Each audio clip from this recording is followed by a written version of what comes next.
The Child of Alara is a one big 5-colored baby commander with an inbuilt destroy all non-land permanents. They can't be regenerated. Whenever Child of Alara is put into a graveyard from play, it dies basically.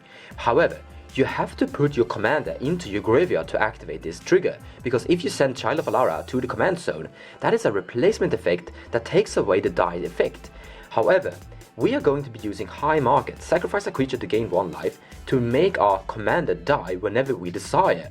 Basically, whenever someone is trying to combo off with some sort of permanents in play, we're going to blow up the entire world, making Child of Alara die, sending it to the grave and destroying everything, but lands of course. Normally this is a one-time use, however most deck is actually figuring out how to reanimate the Child of Alara, to bring it back into action and reuse its effect. We can do this with Genesis, having a Genesis inside our graveyard, pay 3 mana at the upkeep, return a creature card from your graveyard to your hand. That will bring back your pink baby, and then you can cast it again and then sacrifice it once more with your high market, and continuously over and over destroying everything, keeping the board state basically only on lands. It's an interesting game plan actually, to lock out the entire board state and keep everyone sitting on only lands. However, we need to somehow win the game too. While Child of Alara is a 6/6 with trample, so it actually 4-shots people, however, that is not going to be the main goal for this deck. The main goal is to use Eternal Witness and the same cards you're seeing right here, Genesis and High Market, together with Time Warp. This is going to achieve infinite amount of turns, because you're going to sacrifice your Eternal Witness with your High Market, bring back Eternal Witness from your graveyard with Genesis, and Eternal Witness brings back Time Warp, and then you have it. Unlimited amount of turns. There are some more great variations to use as well. Time Stretch is a very expensive card, 8-10 mana to K2 turns. However, if you can reach it, it's powerful. But we also have Memnic Wall and Archaeomancer that will also bring back Time Warp effects from your graveyard. But also, if somehow Genesis is removed from the graveyard and you don't have your high market to sacrifice creatures, we can use Soulfire Grandmaster with the Time Warp effect. That is 9 mana infinite amount of turns. However, Soulfire Grandmaster is actually a really fun card, and to use this over and over is going to be a lot of fun.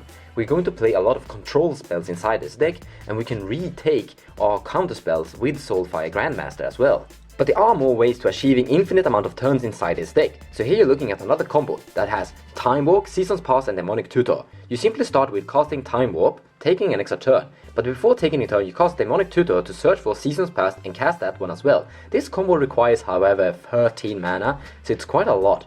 But there are cards in here that we do wanna play anyways. Time Warp is the win condition. Seasons Past is a great card, and Demonic Tutor is always going to be included anyways. But I think you see how this combo actually works, because we're going to use Seasons Past to bring back Time Warp and Demonic Tutor to our hand. And with Demonic Tutor, you can search your library to find Seasons Past and take it inside your hand once more. Alright, so we have looked a lot on how this deck is going to be played and how the deck is going to win. However, I would like to say that Genesis is not the main way to bring back Child of Alara from your graveyard. The main way this deck is going to do that is going to be through Emeria, the Sky Ruin. When we control 7 more planes, you may return a creature card from your graveyard to the battlefield. That is going to be an ongoing effect of reanimating your baby, and then sacrificing it over and over all the time, every turn, for the rest of the game. But this is also going to be a really good way of returning Eternal Witness over and over with Emeria, and then sacrificing it with High Market to gain infinite amount of turns with your Time Warp. Alright, I know.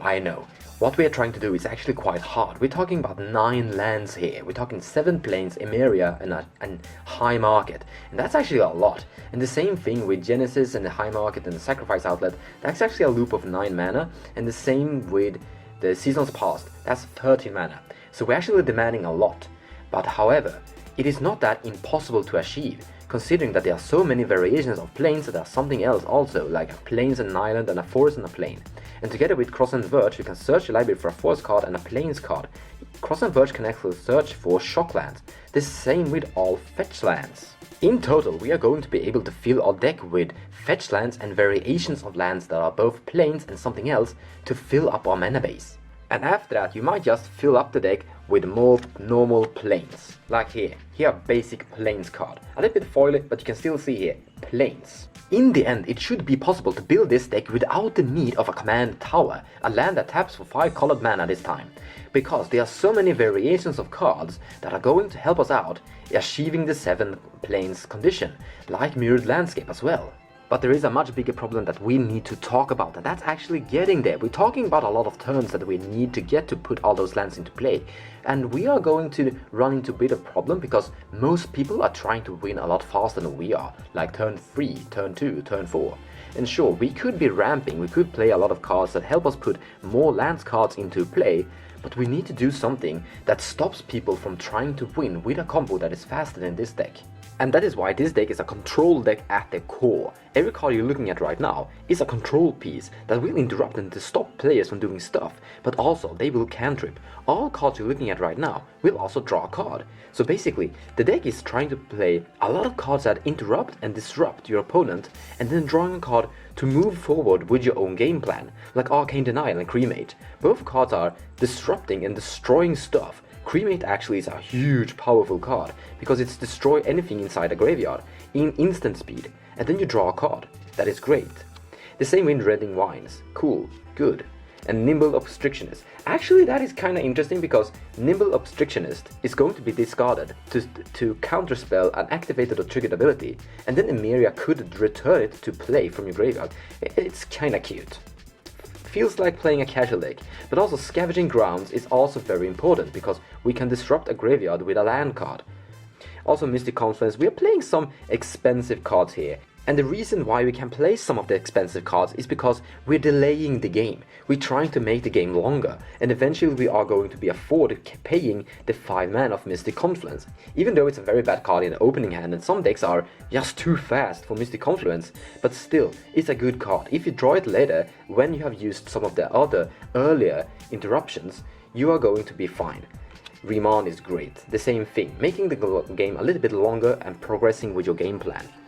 And here we go, Dismiss. Also an expensive counterspell, just like Contradict. So both these two cards are just like Mystic Confluence. They counterspell a draw card, progress with your game plan. However, they are fine, because our deck are built to be able to make the game long. Now, as you have seen, most of the cards in this deck are instant speed. That means that we are going to be playing basically a land then pass turn, doing nothing on our own turn. Then we're going to do stuff on our opponent's turn. But sometimes our opponents are not going to do anything, and that means we're not gonna do anything. And that's why we're having some cards like Forbidden Alchemy. That is an instant speed card that will do something to progress ourselves. Put cards inside your graveyard that we don't need, and then take the card we do want and then progress through your deck, getting through your cards. And the same with this Desert Lizard. It's a really good card because you can cycle it in instant speed. It's not a spell, so it can't be counterspelled. And then you search the library for planes, put that planes into play, and then draw a card. I think that's fine. Both Crop Rotation and Knight of the Reliquary are quite good inside this deck, because not only does they help you find your Emeria Sky runes whenever you need it, they also can find Bojuka Bog in instant speed whenever you need to disrupt a combo that involves a graveyard.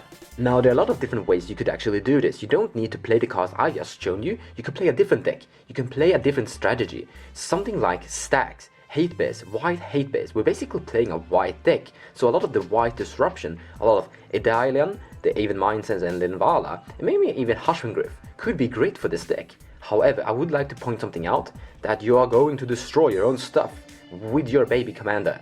Therefore, I would skip out the stacks part, skip out all the hate base, and go for more control cards, more counterspells instead, and more disruption, more removals, more spot removals. And yes, don't forget your commander. This Avatar of Destruction is a really good control card, a board wipe, and it's in the command zone. Therefore, you're always going to have access to it whenever you need it. And you could change your build a little, you can change your strategy, you can make it more focused into green and fetching more cards, more ramp spells, to be able to cast your Child of Alara consistently turn 4 and being at the ready to blow it up and start the game all over, consistently turn 4, turn 5-ish, depending on how fast and how lucky you are. That is actually not that bad, considering that most decks aren't able to really win turn 2, and if they are kinda lucky. So if your deck is consistently ready to blow the world up at turn 4 every single game, you're actually having a quite strong deck, a quite consistent deck as well. If you wish to see how I have assembled all my 99 cards for this Child of Emeria deck, you should head over to my tapped out page.